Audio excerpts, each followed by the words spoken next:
Bueno, pues, pues aquí estamos otra vez para aprender más cosas. Fíjate, profesora Lisbeth, que ya ves que les he platicado de Nietzsche, el filósofo alemán. Se vuelve loco, pierde la razón, pero él tiene varios libros. No lo vayan a leer porque ahorita en pandemia leer a Nietzsche es una dosis de negativo, ¿no? Pero él decía que estamos atrapados él le llamó el eterno retorno, toma de los pitagóricos. Y yo creo que un docente está como atrapado en esto, ¿no? Vuelve a hacer las planeaciones, vuelve, ¿no, profesora Lisbeth? Igual estamos atrapados en este Shabbat, ¿no, profesora Lisbeth? Sí, pues yo creo que esto es cíclico, ¿no? Yo lo veo ahorita que estamos en pandemia, Sí. que por ejemplo nosotros tenemos que entregar las planeaciones los jueves a las 12. Entonces yo cuando veo ya es martes, ya es miércoles y digo, tengo que hacer la planeación. Y así estoy, ¿no? Martes haciendo planeación, miércoles haciendo planeación, ya me come el tiempo y tengo que entregar mi planeación a la hora indicada. Y sí, o sea, no es repetitivo porque pues vamos implementando nuevas formas, nuevas actividades, estrategias, pero finalmente pues eso ahora sí que es una parte importante y es una actividad permanente que tenemos que hacer, la planeación, porque pues es nuestra directriz para que los alumnos puedan aprender. Entonces, yo no puedo improvisar. Yo ayer estaba viendo mi cuaderno de las clases que voy dando diariamente en Zoom. Entonces ya casi llevo más de la mitad de mi cuaderno y digo, ay no, me voy a poner a recapitular todo lo que he hecho, las dinámicas, las actividades con mis niños, porque las tengo que planear, aunque yo ya sepa qué voy a hacer. No, pues hoy les voy a implementar este cuento y esta dinámica. Ahorita estoy implementando la dinámica de el líder, me parece que el líder manda, Ah, ¿no? excelente, sí. Pero ahora lo estoy implementando diariamente. En la tarde yo le mando el mensaje a una mamá y le digo, hoy le toca a Arturo, por ejemplo, ¿no? Mañana nos va a apoyar con el líder. Y ayer estuvo muy chusca porque una alumnita que se llama Jessica, es muy gordita la niña, pero es sumamente inteligente, ¿eh? Participativa. Y le mandé, antier, le dije, oye, te va a tocar. La niña, gracias maestra, hasta un audio. Me siento muy complacida porque voy a hacer esa actividad. Y ayer le digo, a ver, Jessie, es tu momento, adelante. A ver, el líder dice que todos le hagan como chango. Bueno, una risa que teníamos porque un niño se pega a la pantalla y empieza a hacer el sonido y rascándose por acá y rascándose por allá. Estuvo muy divertida esa actividad, entonces yo ya les dije, quiero que todos participen, un día le va a tocar a cada quien y las voy a ir modificando, pero bueno, tengo que planear todo eso porque si no, pues esto se convierte así como que algo muy tedioso y los niños como son pequeños, pues a veces sí veo sus caritas de cuándo va a terminar de participar mi compañero, ¿no? Pero pues sí hay que ponerle ahí y planear lo que vamos a hacer, es lo que yo digo. Todos los grupos son diferentes y aunque yo tenga mi cuaderno para el siguiente año, si me dan primero, digo, no puedo implementar lo mismo porque tienen características particulares estos niños. Les decía, oigan chicos, también implementé la de frases incompletas y les decía, por ejemplo, mi miedo. A ver, ustedes tienen que decir, yo digo, mi miedo y tú dices, ¿a qué le tienes miedo, no? Y los niños la verdad es que sus respuestas muy maduras, ¿eh? Incluso a un niño le digo, mis padres son para mí y me dice, muy chidos. Y dije, bueno, esa es la percepción que él tiene de sus padres, ¿no? Qué bueno, ¿no? Y otros yo le tengo miedo a la oscuridad, yo a las vacunas, etcétera. Y les decía, oigan, son niños de primero y tienen una forma de expresión muy clara, muy madura. Qué bueno, eso me da mucho gusto porque veo que están evolucionando. Y me decía un niño, pues sí, maestra, es que la actividad es fácil. Y dije, bueno, he tenido grupos de primero y se les complica así ese tipo de actividades, ¿no? Pero digo, ahí vamos poco a poco y creo que, bueno, a mí me está sirviendo mucho el analizar todos estos libros y esta bibliografía, porque lo voy implementando. A lo mejor no lo hago al 100% como es, pero le voy a ir variando y sí veo que las mamás, incluso las mamás están interesadas en el trabajo. Entonces digo, pues, ¿qué más puedo pedir, no? Pues tengo que planear, tengo que ver qué voy a hacer con mis niños para que hoy esta clase se convierta en algo atractivo. Que a veces sí ya digo, ya no aguanto, ya me quiero dormir, ¿no? Ya estoy muy cansada en el día, pero pues es parte de nuestro trabajo. Como usted dice, es algo que vamos haciendo continuamente y que pues finalmente es en beneficio de ellos. Yo siempre he dicho eso, el dar un buen servicio es nuestra labor de docente, ¿no? Porque por eso nos pagan y por eso estamos aquí. Y como dice la compañera Edith, qué tristeza que hay compañeros que pues se hacen los que no ven, ¿no? Ay, es que tus alumnitos no están aprendiendo esto. Ay, mira, pues yo no sé, a mí me pagan y ya, pero pues esa no es nuestra labor es pues hacer que ellos aprendan y que pues ahora sí que lo que se puedan llevar les sirva para su vida futura. Entonces, pues yo estoy en esa sintonía, a lo mejor no seré lo máximo, pero ahí vamos echándole ganitas, aprendiendo de todo un poco. Sin duda, profesora Lisbeth.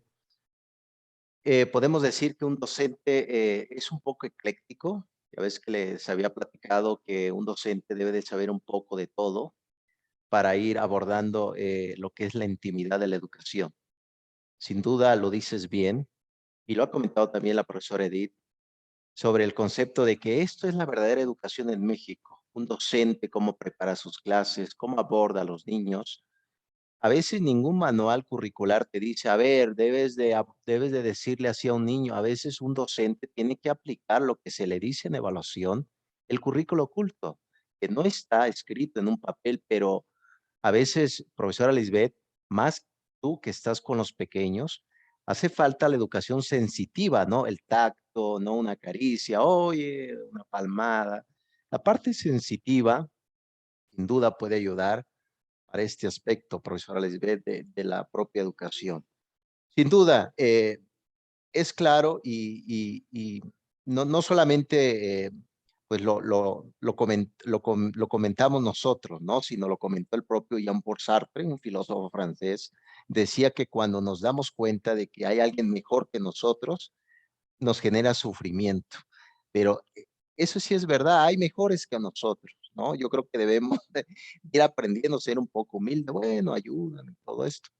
Yo creo que puede ayudar mucho, profesora Lisbeth. Muy bien, profesora Lisbeth, pues, ¿qué te parece si vamos caminando, profesora? Hoy vamos a ver, vamos a terminar el tema de las inteligencias, vamos a ver un poco a algunos pensadores cómo miraban este término y hoy les voy a platicar un poco de la sociedad del cansancio. ¿Qué es? Hoy lo vamos a ir describiendo en competencias educativas. Bien, profesora Lisbeth. Profesora Patricia, veo por ahí que vas caminando con pasos firmes, profesora. Muy buenas tardes. Buenas tardes, doctor. ¿Cómo estás por allá, profesora Patricia? Bien, tranquila. Está tranquilo el día hoy. ¿Qué tal hoy esta ceremonia del 20 de noviembre, profesora, de la Revolución? Estaría muy bien, ¿no? Y disfrazado de ahí de un guerrillero, Lo que necesitamos aquí es una guerra civil, doctor, pero ¿Cómo crees? Se me hace que leíste por ahí al Che Guevara, diarios de motocicleta por ahí, profesora Patricia. no he leído al Che, pero yo creo que ya la situación está tan complicada en este país que, que yo creo que ya definitivamente ya qué día de la revolución ni qué nada, ¿no? Realmente yo creo que seguimos en las mismas, ¿no? Pero pues bueno. Sí, pues tiene razón, profesora Patti. Sin duda, aunque sea un optimista, hay ciertos también aspectos que no podemos estar ajenos a ello, ¿no? Y sobre todo, ustedes que son profesionistas, son intelectuales, se ve inclusive a veces uno trabaja mucho pero gana poco, ¿no? Y entonces ese es el gran dilema, hasta se podría decir dialéctico. La buena voluntad sí funciona, pero la buena voluntad pues no te da de comer, ¿no? Entonces hay otros aspectos también fríos de la parte del intelecto, ¿no, profesora Patti? Así es, doctor. Bueno, al menos para mí el optimismo luego carece de realidad, ¿no? Pero a final de cuentas, creo que sí ya están demasiado complicadas las cosas aquí pues para todos, ¿no? Yo creo que en particular para los que somos profesionistas se nos está complicando ya demasiado, ¿no? Para los empresarios, pues se les está complicando el doble.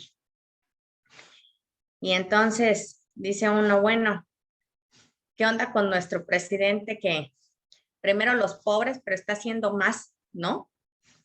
Entonces, realmente sí es muy complicado esto de la cuestión de la política, porque vamos viendo que sí se hizo la revolución y demás, pero al final de cuentas seguimos con esa cuestión desde Hernán Cortés, ¿no? Donde todo el mundo le echa la culpa que él llegó a conquistar y a dividir y todo, pero ya de por sí éramos ya un continente dividido, ¿no? En particular nuestro país ya estaba dividido desde antes de que ellos llegaran. Entonces, ya es algo como un inconsciente colectivo donde realmente va a ser difícil que se cambien estas ideas, a menos que ya en esta generación comencemos a cambiarle las ideas a nuestros hijos y al entorno en el que estamos, para que la mentalidad pueda cambiar, ¿no? Totalmente, profesora Patricia, me recuerdas ese libro de México Bárbaro de Turner, ¿no? Que describe precisamente este tipo de la revolución del siglo XX en México, que fue una revolución, pero no para todos, ¿no? Es decir, no todos estaban de acuerdo con eso. Y sin duda, este México que tiene muchas caras, y se trata precisamente que la educación sea un factor también para que el sujeto pueda involucrarse más allá del ámbito del laboral, pero a veces no se cree. Es decir, hay mucho escepticismo, yo lo digo, y fíjate, profesora Patti, yo no soy hijo de profeta, ni tengo voz de profeta, pero hay mucho escepticismo, inclusive en la calle. Es decir, el escepticismo es cuando el ciudadano ya no cree en un Estado. No dice, ¿sabes qué? Yo solo, hay ustedes. Y tiene razón, yo, por ejemplo, yo nunca he votado. Ah, ¿cómo cree, profesor? Es usted un malvado. Nunca he votado ni voy a votar, ¿no? Tengo mi postura, sin duda. Pero es claro que abrazos, no balazos, parece que no ha funcionado mucho. Bueno, abrazos a un familiar, oye, feliz día de tu cumpleaños, ¿no? No, pero A un sí, amigo. un amigo, a un enemigo, ¿no, profesora Patti? Oye, a mi enemigo, te voy a dar un abrazo, ¿no? Sí, yo creo que, profesora Patti, hay que seguir caminando, sin duda lo van a hacer, hay que seguir con ese ánimo, hay dificultades, pero si le echan un vistazo cómo está el tema también con otros países de América Latina, hay que ver el patio del vecino también. Argentina tiene por ahí un problema fuerte en el concepto del Producto Interno Bruto, hay mucha devaluación, y se diga en Venezuela, vean, le acaban de quitar ceros y demás. Entonces, la ventaja de esto es que estamos cerca del gigante de Estados Unidos. No sé si será ventaja o desventaja. Ya ves que por ahí lo comentó Porfirio Díaz, ¿no? Tan lejos de Dios y no sé qué demonios. Y tan cerca de Estados Unidos. Pero pues al final de cuentas, el comercio, ¿no? Pero tampoco no podemos caer, profesora Patti, que ahorita lo vamos a ver ya en el concepto de la materia de proyectos educativos, la idea del neoliberalismo, ¿no? Que surge en Inglaterra, que decía que la solución se encuentra en el mercado. Pero la solución no se encuentra solamente en un mercado, se encuentra en los ciudadanos, en una buena educación, en cada uno de los sectores. Pues sí, profesora Patti, pues, ¿qué puedo yo decirte? Hay que seguir caminando, profesora Patti, tenemos salud, podemos ir reconstruyendo, y eso sí, fíjense, les voy a decir algo, profesores. Ahora más que nunca necesitamos de buenos docentes que puedan interpretar la realidad, que conozcan su oficio, muy hablando, muy socrático, conozca su oficio, que dé un buen servicio educativo. Necesitamos ahora más que nunca de excelentes docentes. Porque imagínense, va a ser mal docente, y no es que cuando hablamos de mal docente, no, hay docentes buenos, es decir, moralmente, que respetan a los alumnos, conviven con ellos, pero son maletas dando clases. Entonces necesitamos a lo mejor que no sean tan amigables, pero excelentes docentes, ¿no, profesora Patti? Ahora más que nunca necesitamos de esta perspectiva. Gracias, profesora Patti, por tu punto de Gracias. vista. Profesor Juan, ¿cómo estás? Muy buenas tardes. Por ahí estaba escuchando tu audio que enviaste. Muy bien, por ahí te contesté. Profesor Juan, ¿cómo estás? Buenas tardes a Muy todos. buenas Aquí tardes. estamos, sí, aquí estamos ya. ¿Qué tal el frío, profesor Juan? Está duro, ¿no? Con la chamarra, sí, hace frío. Hace falta un tequilita, profesor Juan, por ahí. Buen tequila. Claro, claro. ¿Cómo has estado, profesor Juan? Bien, bien, ya en clases presenciales, pues sí, Ah, estos excelente. cambios, sí, Sí, sí, ya cambió completamente, ya no estamos en aspectos virtuales. sí, Entonces, estos cambios se están ahorita dando en la escuela y vamos, esas modificaciones que se tienen que hacer y que los alumnos tengan esas distancias, en receso también, que tengan el cubrebocas, todo este aspecto que va generando y estos cambios que se van dando también de horario, que también los distintos horarios de receso a lo mejor, separaciones, entonces sí hay un poquito de cambios también hasta que pienso hasta que se regularice todo otra vez. totalmente, profesor Juan, sin duda. Eh, lo que sí es claro, y lo comentas bien, profesor Juan, ya la vida ya no es lo mismo, ¿no? Si pensamos regresar a esos hábitos, ahorita todo ha cambiado, ¿no?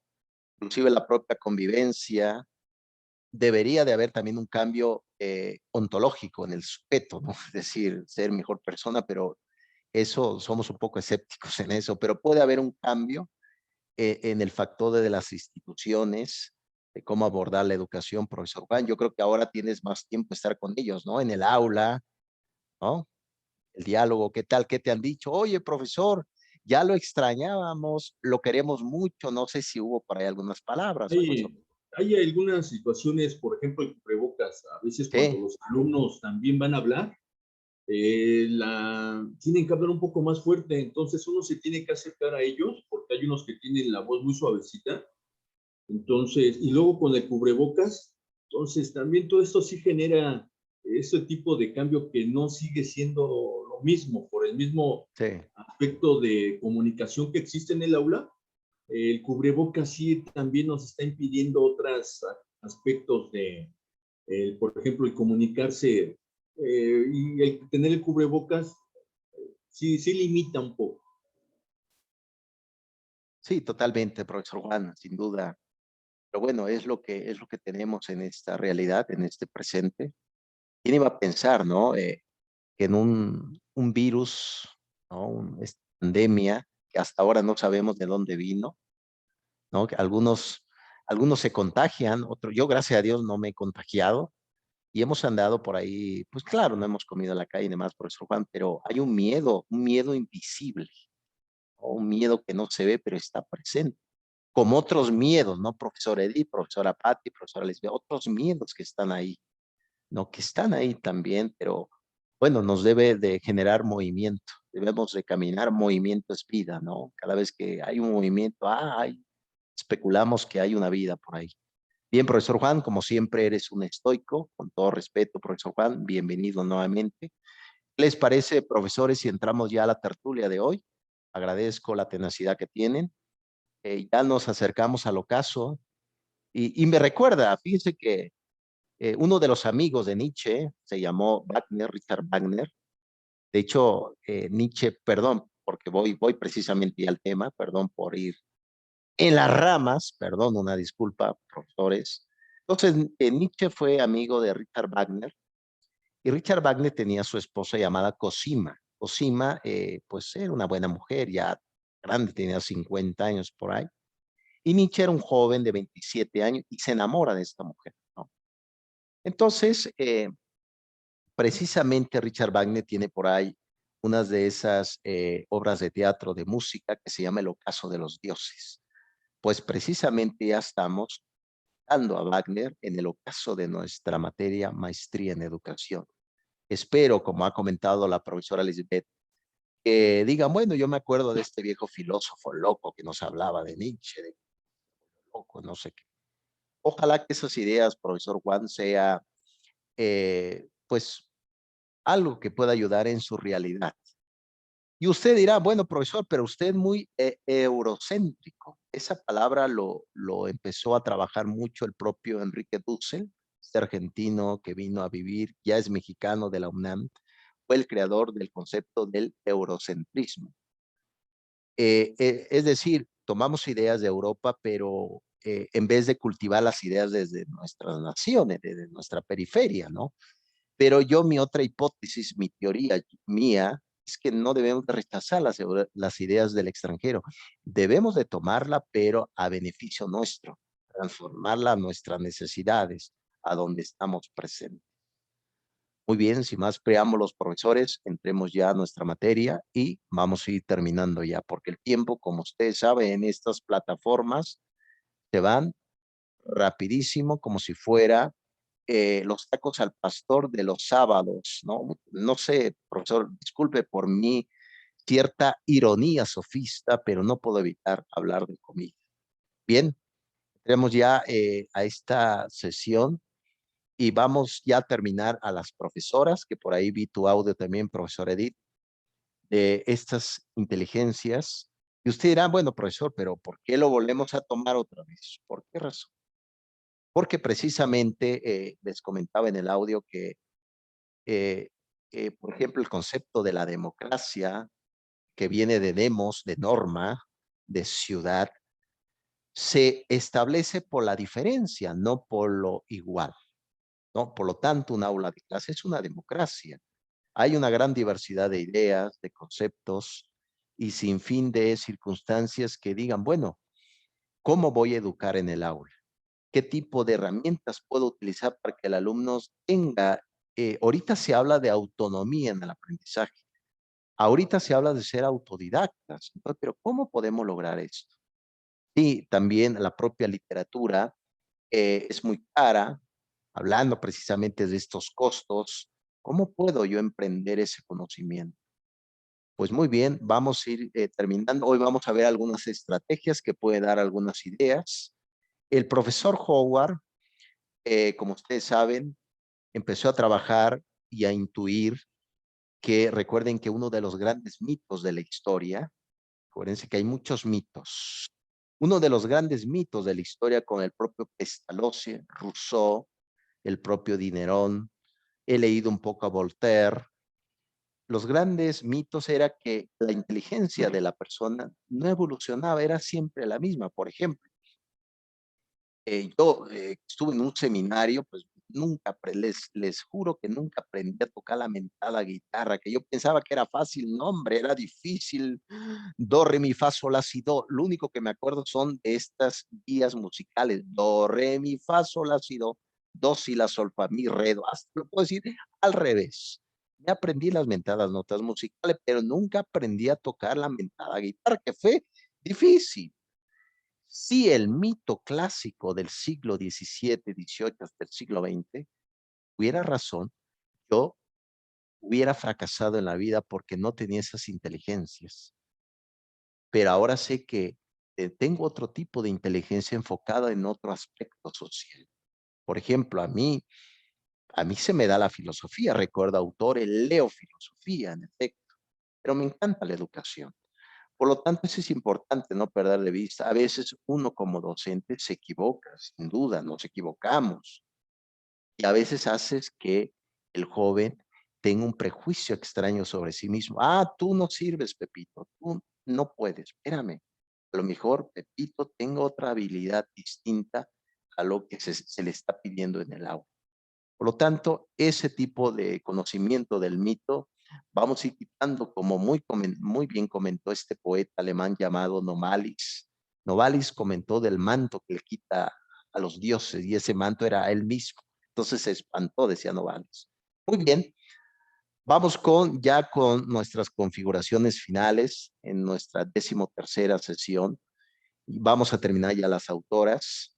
Les había platicado anteriormente de ellas, nada más vamos a hacer un poco de reminiscencia. Déjenme, creo que les había platicado rápidamente haciendo un poco de reminiscencia. Una de ellas es del País Vasco. Ustedes saben, el País Vasco se quiere como independizar, hay conflictos y tienen su propia lengua. Y es increíble, increíble.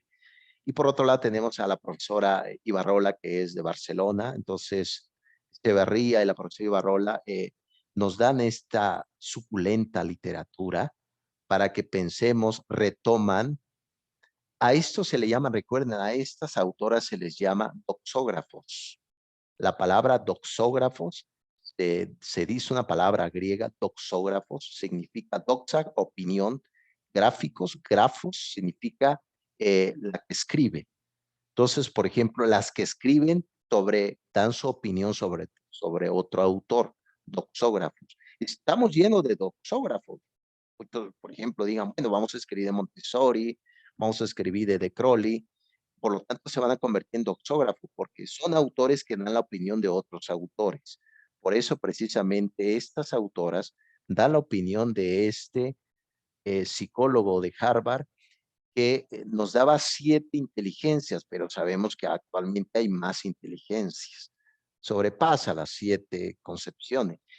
Se habla de existencialismo. Ahorita les voy a hablar qué es y de dónde surgió este tipo de conceptos. Muy bien, nada más haciendo un poco de reminiscencia, profesores. Espero no aburrirlos en esta tertulia del día de hoy. Bien, prosigo. Bien, recuerden, profesores, aquí en la primera tesis se hablaba de la personalidad. Recuerden, haciendo un poco de connotaciones en el tema de las competencias educativas, persona viene del griego prosopón, que significa máscara. Recuerden, por ejemplo, las obras del propio Tertuliano, tenemos al propio Sófocles, tenemos también al propio Cicerón, que fue un retórico romano, donde se describía quién era la persona. Pues, hablando de este término, un docente usa máscara. No, utilizamos máscara, no somos los mismos como les había platicado, ¿no? Los que somos en la vida privada somos distintos. Ojalá, ¿no? Ojalá que así sea, porque fíjense que me platicaba mi esposa que una vez una profesora, ya hace mucho tiempo, se peleaba con su esposo, su novio, no sé qué era, y cuando llegaba al aula de clase les decía a todos, sálganse todos los hombres, nada más quiero platicar con las mujeres. Yo creo que no utilizó las máscaras. Bien, ahora, ¿por qué razón les hablo de esto? Recuerden esto, profesores, la inteligencia no basta. No basta la inteligencia para las competencias educativas en su totalidad. ¿Por qué razón, profesor? Porque la inteligencia, en efecto, te da habilidades y demás, pero hace falta que ser una excelente persona. Recuerden que ahora, aparte de estas competencias del siglo XXI, se habla de moralidad, se habla de ser personas éticamente correctas, aunque no seamos políticamente correctos, pero una persona que cuando nadie lo ve, se comporta moralmente adecuado. Recuerden, a veces, me voy a comportar bien porque me está viendo todo el mundo, pero ¿qué pasa cuando estoy solo? ¿Qué pasa cuando estoy sola? ¿Cómo me voy a comportar? Y precisamente aquí les pongo a 2 personajes que yo admiro dentro del ámbito educativo y de la filosofía. Uno de ellos se llamó Max Horkheimer, y el otro se llamó Theodor Adorno. Theodor Adorno y Max Horkheimer fundaron la Universidad de Frankfurt en el siglo XX. Recuerden que cuando hubo el nazismo, de 1939 1940, hubo persecuciones de educadores, filósofos judíos. Freud por ahí también tuvo que largarse de Alemania porque era judío, estamos honestos. Entonces, Adorno y Max Horkheimer llegan a Estados Unidos y fundan lo que se le va a llamar el marxismo de izquierda en el país alemán. Entonces, ellos publican un libro en 1947 que se llamó La dialéctica del iluminismo. La dialéctica de la ilustración o la dialéctica del iluminismo se publica en 1947. ¿Y qué dicen ahí? Dicen que la inteligencia fue la que mató al hombre en el siglo XX. ¿Y cómo, profesor? No me diga eso. Se supone que eso es la competencia educativa. Pues no, porque si uno analiza todo el holocausto del siglo XX, todas las tragedias que hubo, se hizo racionalmente. Y yo he escuchado a mucha gente que dice, es que la Segunda Guerra Mundial se hizo racionalmente. No, se hizo racionalmente, pero no razonable. No, fue racional, pero no razonable. Entonces, es importante que no se les olvide. No basta con una educación totalmente tecnificada de la técnica. Hace falta humanismo. Por eso, precisamente eso, la inteligencia no es suficiente. Hace falta la parte del humanismo.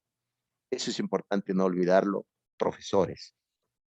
¿Qué les parece si tomemos un pequeño receso? Ya se me van a reprochar, profesor, ¿cómo es posible lo mismo? Sí, es lo mismo, profesor, es una disculpa. Tomemos un pequeño receso de 3 minutos, retomamos las ideas y pues vamos caminando, ¿qué les parece? Ahorita nos vemos, profesores. 4 minutos nada más, 4 minutos.